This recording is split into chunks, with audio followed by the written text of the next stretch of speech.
New York is always on the move, day and night.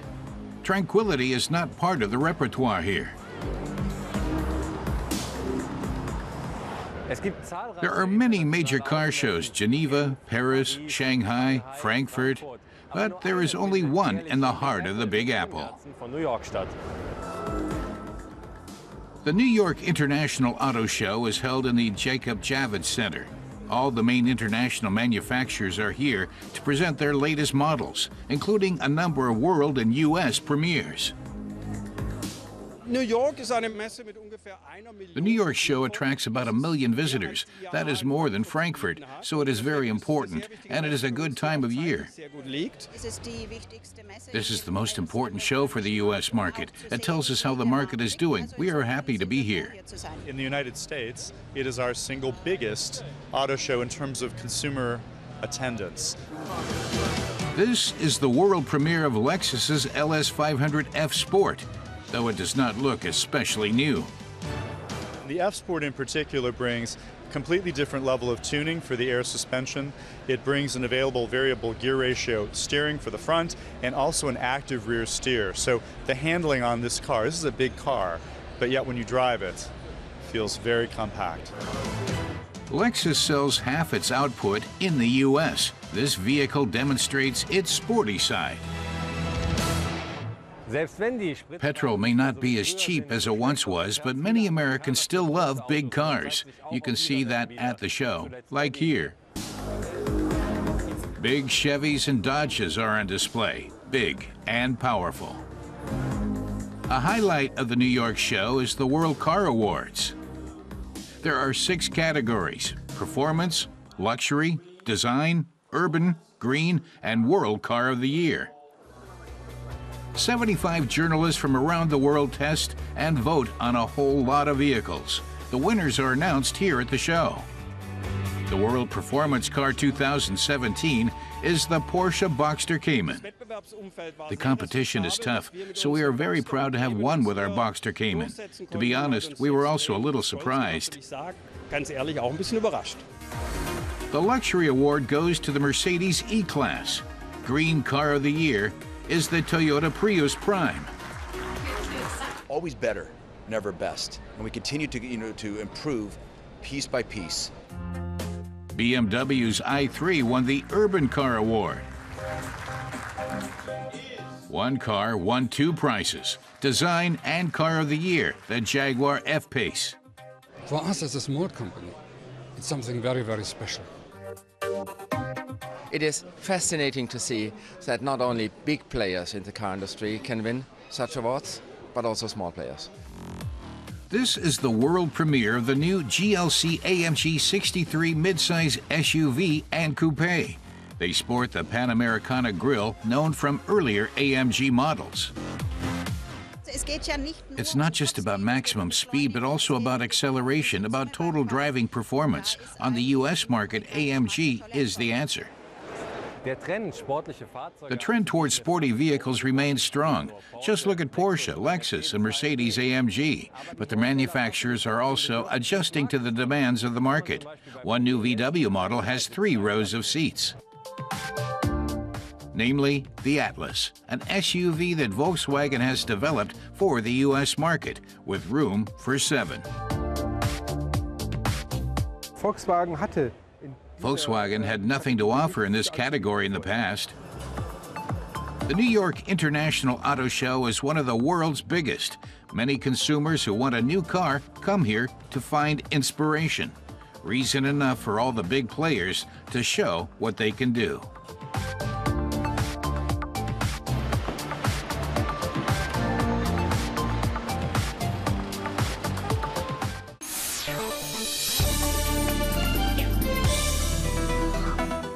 Last year, Toyota brought out the 4th generation of its hybrid Pioneer Prius.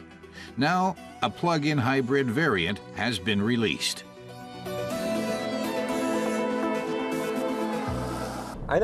Car tester Matas Kurat says one of its differences from the normal Prius hybrid are these 2 buttons. The drive mode button is already familiar. Next to it is the HVEV button.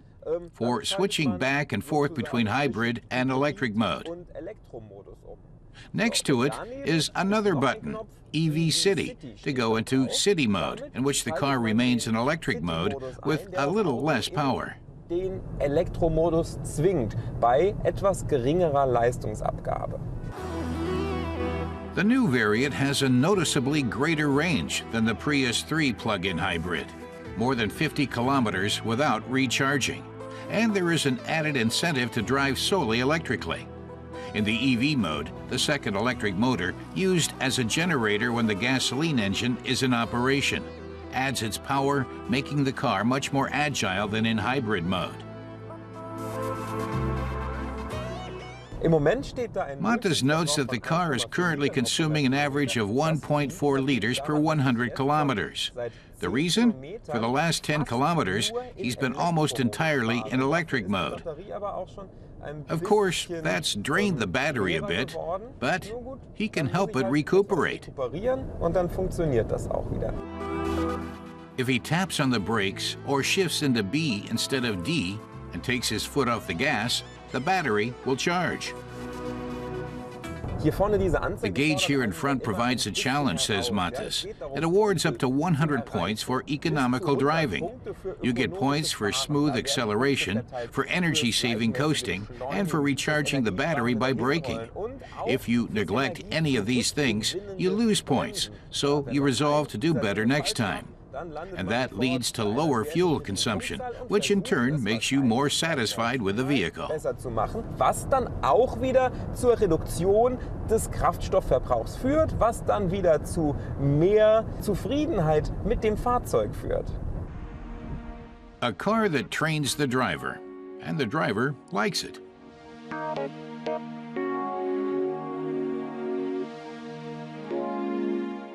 Some people will also like the Prius plug-in hybrid's appearance, and some won't.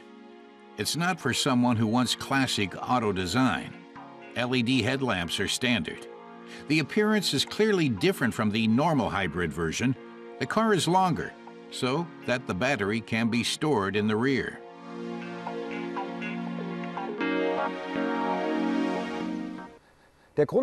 Montes says the idea behind the Toyota hybrid drive was originally that the gasoline engine would charge the battery so that you wouldn't need an external source of energy and a cable.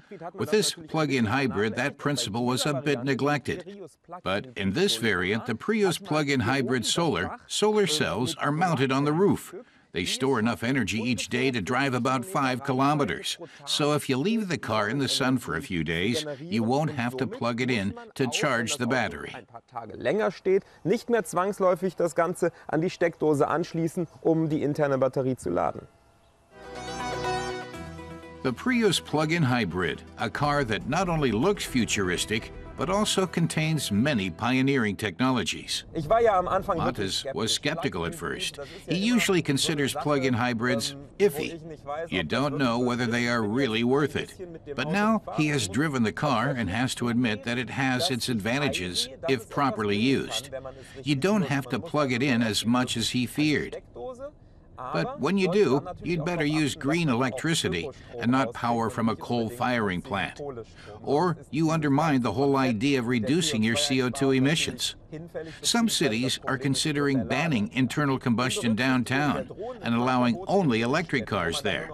That's when the Prius plug-in hybrid really makes sense. With a range of 50 kilometers, says Montes, he can drive from one end of London to the other. So all in all, it's good that the Prius plug-in hybrid exists, and it could markedly reduce a driver's CO2 footprint. Fußabdruck des Fahrers deutlich zu reduzieren.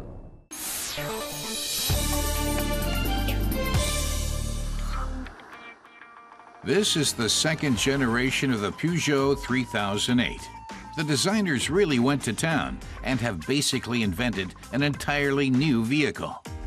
This is what the first edition looked like when it was born in 2009, a typical family van.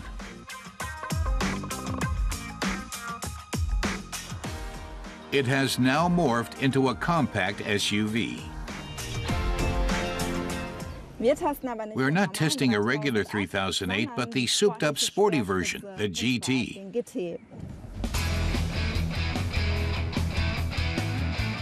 The 2-liter diesel generates 133 kilowatts and attains maximum torque of 400 Newton meters at just 2,000 RPM.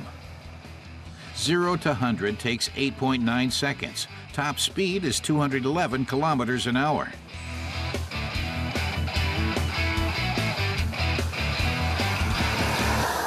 The GT has a special sport drive mode button, says Ines. It's like tickling a lion's tummy till it roars and bounds off in a flash. The GT is more dynamic than you might expect. In sport drive mode, the gear shifts at higher RPMs and the engine sounds throatier. Und man hört den Motorsound im Innenraum.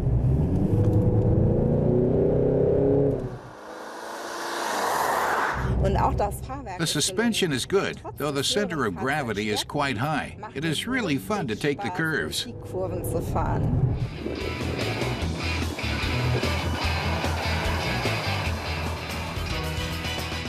The new 3008 certainly looks the part of a contemporary SUV.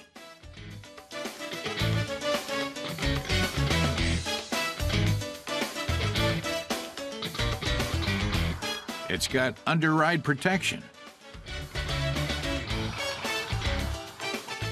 plastic trim framing the wheel wells, and the high body. The trapezoid exhaust looks snazzy and sporty. What is striking in the interior is the small steering wheel with the GT logo here, and its flattened top and bottom. It's meant to make a very sporty impression, says Ines, but it looks too small in the context of a compact SUV. The materials and workmanship are excellent. All the surfaces feel good and enhance the futuristic feel.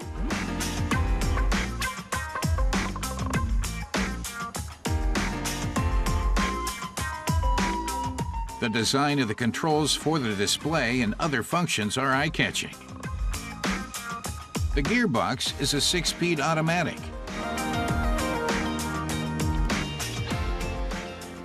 Peugeot has entirely done away with analog displays in the new 3008, says Ines. All versions have the new iCockpit. First, you have to start the motor.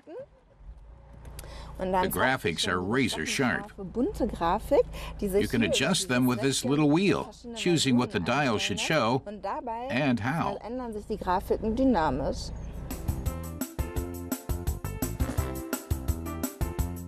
The Peugeot 3008 is designed to please all the senses, not just the hands and the eyes, but the nose as well.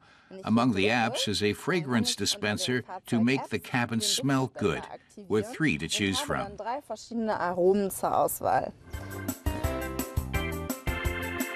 Ines thinks that's not really necessary. If you are driving through the countryside, it should smell of countryside and not like a city apartment with home fragrances. The second generation is as spacious as the first. Most adults can sit in the back without suffering.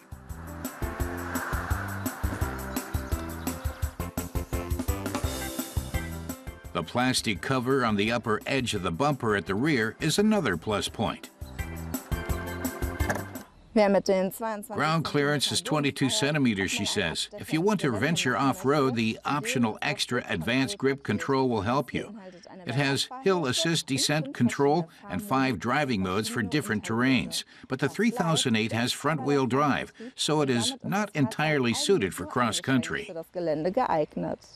The 3008 GT is fun and it's sporty. It should delight modern city folk who want a crossover dressed as an SUV. We are already curious about the changes this chameleon of a car will adopt for its 3rd generation.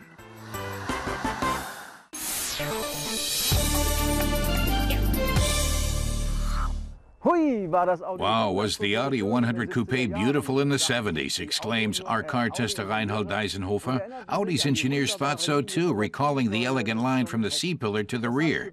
That's why the Audi A7 Sportback combines the coupe line with functionality. Since 2010, Audi's A7 Sportback has catered to the trend to 4-door coupes. At first glance, the current second generation looks hardly any different from its predecessor. Along with the single-frame radiator grille that always seems to be growing and modified bumpers, new standard LED headlights grace the rather grim front.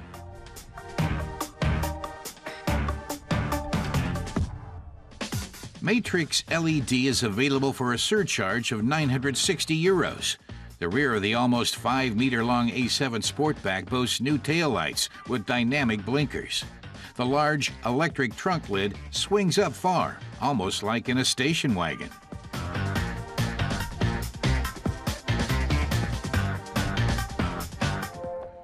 The A7 Sportback unites the sportiness of a coupe with the comfort of a sedan and the functionality of a station wagon. Despite the hatchback, it has plenty of trunk space. For sporty driving, 5 different 3-liter turbo diesel engines producing between 140 and 240 kilowatts are available, and they can be combined with all-wheel drive. The 2 variants with the most powerful engines shift gears with Audi's 8-speed Tiptronic. We're testing the second most powerful TDI with 235 kilowatts. It accelerates from 0 to 100 in 5.2 seconds. Top speed is electronically capped at 250 kilometers an hour. Our test car cost €98,305 in Germany, but the smallest basic version goes for €54,800.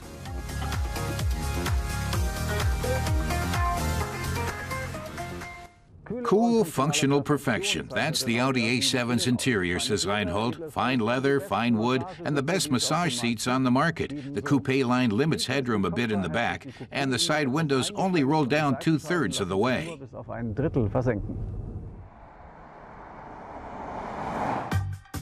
The A7's uncluttered and well-crafted interior is elegant and stylish. The front and middle console are oriented toward the driver. A 7-inch touchscreen aids navigation and provides entertainment. And it can be moved closer or farther away from the driver.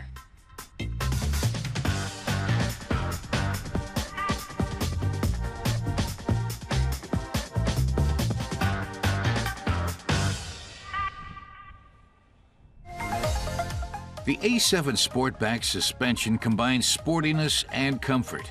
The dynamic handling system is standard. For even more comfort, Audi offers an optional pneumatic suspension for €1,950. The pneumatic suspension adjusts the ground clearance in accordance with the speed and the driver's preference and keeps the chassis level at the ideal height, no matter what the car is carrying.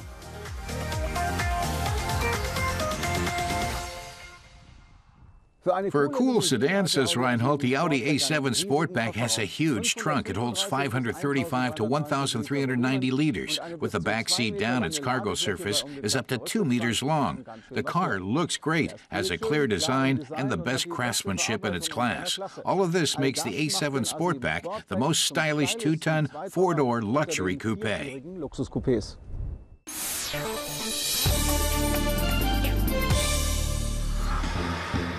The arrival of the BMW 1500 in 1961 marked the start of a new era for the Bavarian car maker. Classic car expert Christoph Bauer takes us on a trip back in time.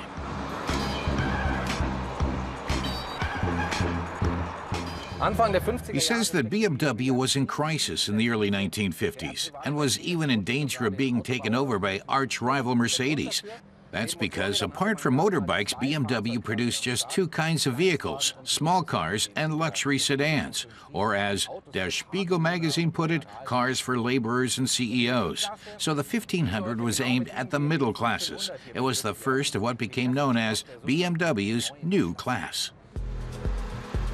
To make the new class palatable to the middle classes, BMW used just the right ingredients. To make it practical, the 1500 had 4 doors. Its 4-cylinder engine was thrifty, but still delivered 80 horsepower. And at a price of 8,500 Deutschmarks, it made many a family man's mouth water. Christoph says the BMW 1500 made its debut at the Frankfurt Motor Show in 1961. It thrilled the crowds, and around 2,000 orders were taken then and there. But BMW took its time putting the model into series production. When the Association of the Automotive Industry threatened to penalize BMW, it took 35 pre-production models, put them on the assembly line for another model, and got some mechanics to look like they were tinkering around with the car. Then they said, "Look, Mr. Inspector, we're building it," and it worked. Hat funktioniert. Which was a good thing, as with the new class, BMW was one of the first European car makers to venture into new automotive terrain. The modern four-cylinder engine used in the 1500 would be fitted into other BMW models for the next 25 years. The 1500 came to define what BMW stood for as a brand. Christoph says the car looks small and refined from the outside, but inside it's quite spacious, which was by no means a given for a car of its class in the 60s. It's a matter of geometry. Experts know that a cube provides more usable space in a car than a sphere with the same surface area. And BMW's head designer, Wilhelm Hofmeister, used this to his advantage. He defined the basic features of BMW's design language, including the famous Hofmeister kink the firm still uses today. The characteristic kidney radiator grille was the only homage to BMW's glorious past. Otherwise, the 1500 broke with tradition completely. The car's delicate and most rectangular roof lets in plenty of light. The sharp angles and side seams were a novelty at the time, but continue to add verve to automotive design to this day. The foam upholstery on the steering wheel was an early concession to passive safety, just like the sunken instruments, which don't reflect in the windshield. The new class offered drivers and passengers lots of room and a relatively small space.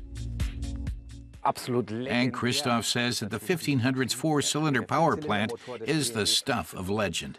It has a cast-iron engine block with an aluminum cylinder head, an overhead camshaft, and a forged crankshaft. Its engineering wrote automotive history. In the 1980s, some BMW design engineers took a couple of these engines with a service life of over 100,000 kilometers, fitted them with a turbocharger, and sent them onto the Formula One circuits of this world, with as much as 1,300 horsepower under the hood. It sounds absurd, but it was enough to win the 1983 Formula One World Championships. This modest-looking engine ranks among the most legendary in the history of motorsport. Never in his wildest dreams could developer Alexander von Falkenhausen have imagined that his innovation would end up writing Formula One history. With the help of the M10 engine, Nelson Piquet took the 1983 Drivers' Championship. His Brabham BMW is still considered to be one of the most powerful ever seen in Formula One. The four-speed transmission shifts crisply and the suspension is well-tuned. In the early 60s, the BMW 1500 even gave Porsches a run for their money. Christoph says it might not sound like much today, but at the time, eking 80 horsepower out of four cylinders frightened the competition. Porsche's base model 356 had just 60 horsepower. A German weekly called the 1500 a sprinter in a tux, and Christoph thinks that's an apt description. This 1.5-liter engine is very responsive, but at 4,500 RPMs it's pretty loud and sounds labored, but BMW already had improvements in the works. BMW produced the model range for a decade, selling over 360,000 vehicles. Christoph says there's no question that as the first mid-size BMW of the post-war era, the new class wrote automotive history and almost single-handedly saved the company from bankruptcy. Even today, folks at BMW are proud of this car's most important feature, how fun it is to drive. So Christoph says the BMW 1500 is definitely a milestone in automotive history. You could say that the BMW 1500 filled a gap left by the Borgward Isabella. Its modern design was inspired by the American Chevrolet Corvair and numerous Italian models. But in its day, the BMW 1500 was pretty much in a class all its own.